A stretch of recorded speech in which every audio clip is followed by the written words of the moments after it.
হলো স্থায়ী কোনো জায়গা নাই, এই হলো এক সমস্যা। দ্বিতীয় সমস্যা হলো আমাকে টেরাকো প্রায় অচল। তৃতীয়ত আমাকে কোনো বেকু নাই, যে বেকু দিয়ে যে ময়লাগুলো আমরা পোল্ট্রি দিয়ে এক জায়গায় একটু নিচে নামামু বা উঠামু বা সরামু, এরকম কোনো বেকু নাই, সরকারি কোনো অনুদানই নাই, যার কারণে আমরা একবারে মানে খুবই অচল অবস্থায় আছি। এখন এখন যে এখানে ময়লাটা ফালান, আমি কেন নির্দেশে ফালান?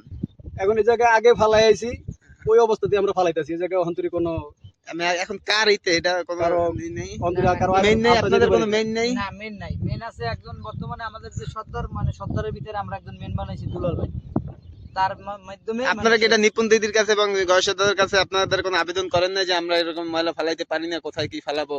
আমরা ওই পর্যন্ত যাইতে পারতেছি না, ওই পর্যন্ত আমরা যাইতে পারিনি। এমনি এলাকার নেতাগোদারে আমরা জানাইছি, এলাকার নেতারা তো মানে নির্বাচন দেখাই রাখছে এতদিন, যে নির্বাচনের পর কি আপনারা জানেন এখন এখন পর্যন্ত পর্যন্ত কোথাও? আমরা যাই নাই। এখন তারা তো মানে নির্বাচনের নিয়ে ব্যস্ত আছে, আবার সামনে আপনার চেয়ারম্যান মেম্বারের নির্বাচন আছে, এর জন্য তারা আরো ব্যস্ত আছে।